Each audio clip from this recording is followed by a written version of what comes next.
Pemirsa, terkait komentar Dear Empati sejumlah oknum tenaga medis dan kesehatan di media sosial, kami ajak Anda untuk membahasnya bersama dengan Sekjen Ikatan Dokter Indonesia, Dr. Telogo Wismo Durmanto. Selamat sore, Dr. TW.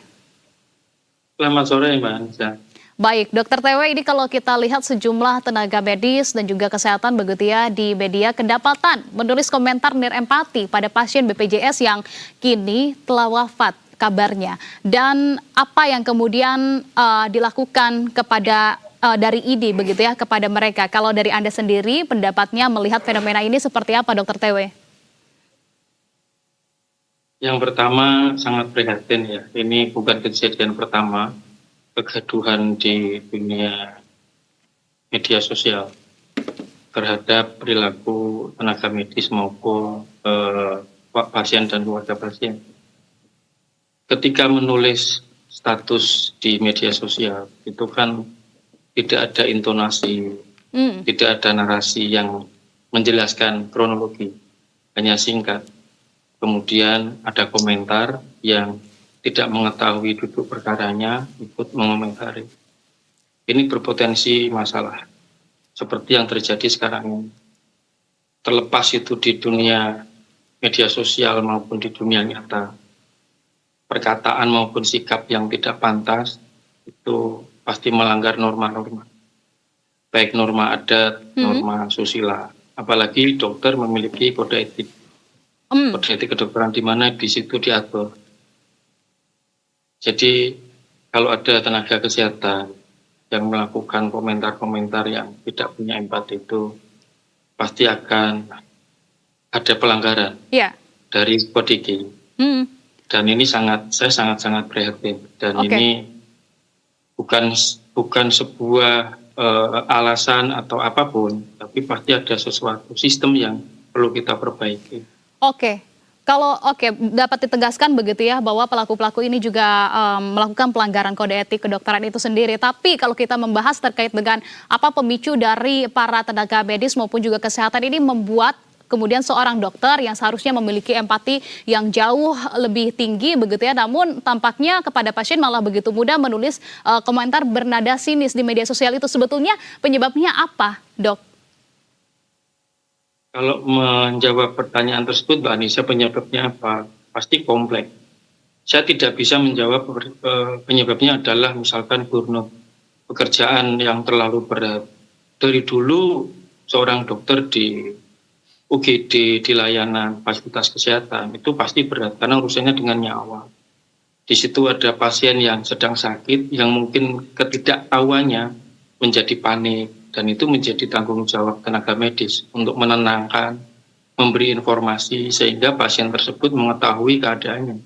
Hal-hal yang berhubungan dengan di UGD misal, di situ mungkin ada pemeriksaan, ada kegiatan tindakan stabilisasi, ada konsultasi dan lain-lain membutuhkan waktu. Nah itu kalau sudah dijelaskan ke keluarga pasien atau ke penderita sendiri, pasti mereka tenang. Tapi kalau tidak ada informasi, maka mereka bertanya-tanya ada apa ini. Nah, ini menjadi tugas tenaga medis.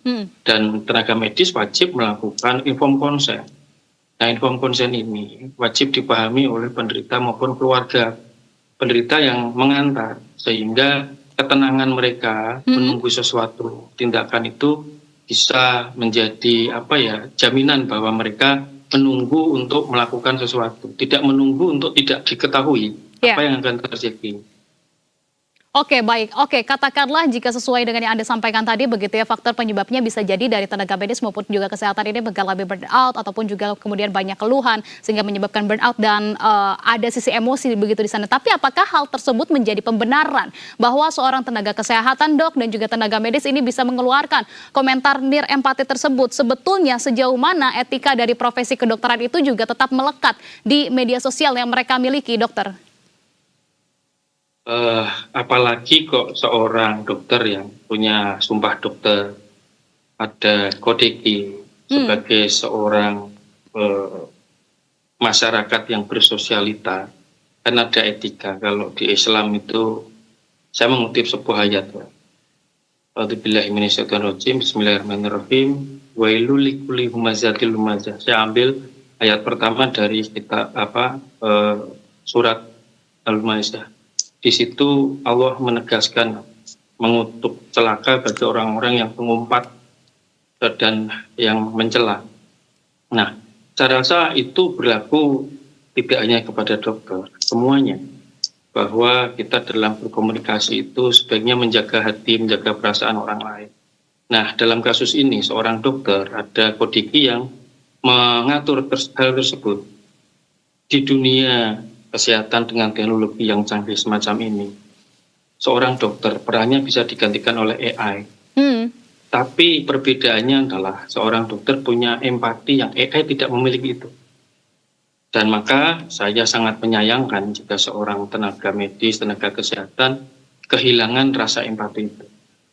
Pasien yang datang, pasien yang sakit, itu kan sensitif karena dia sakit, butuh pertolongan, maka perlu ditenangkan.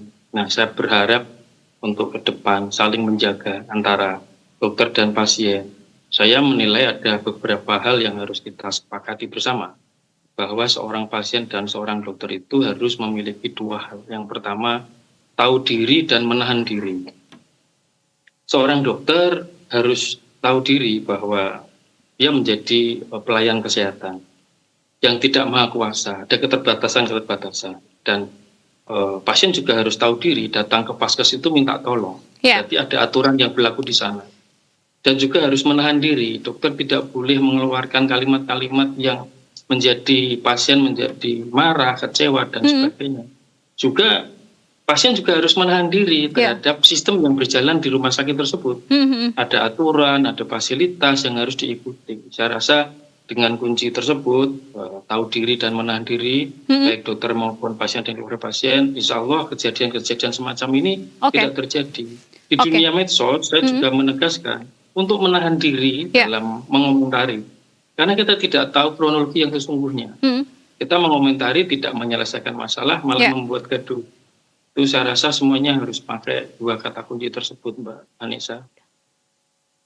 Oke, dokter. Oke, artinya semua pihak sebetulnya terkait dengan bijak bermedia sosial dan juga berkomentar ini juga perlu masing-masing untuk melakukan penahanan diri begitu ya, tidak serta-merta terbawa dengan emosi itu sendiri, dokter. Tapi yang kemudian menjadi langkah selanjutnya begitu kalau dari ID sendiri, ini kan maksudnya kita melihat dari oknum-oknum dokter yang ada begitu ya, dari tenaga kesehatan dan juga tenaga medis yang ada. Namun tampaknya ini membawa citra dokter seluruh Indonesia begitu. Apakah ID memiliki kekhawatiran hal yang sama dan juga langkah selanjutnya akan seperti apa?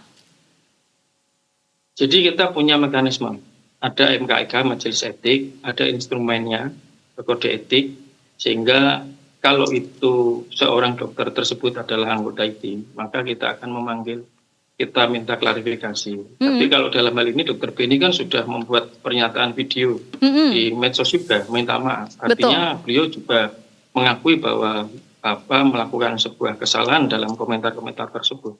Nah, saya rasa ID akan bertanggung jawab ikut membina. Karena kita memiliki salah satu dalam kepengurusan itu bidang pembinaan dan pembelaan. Saya rasa di situ nanti akan bekerjasama dengan MKEK.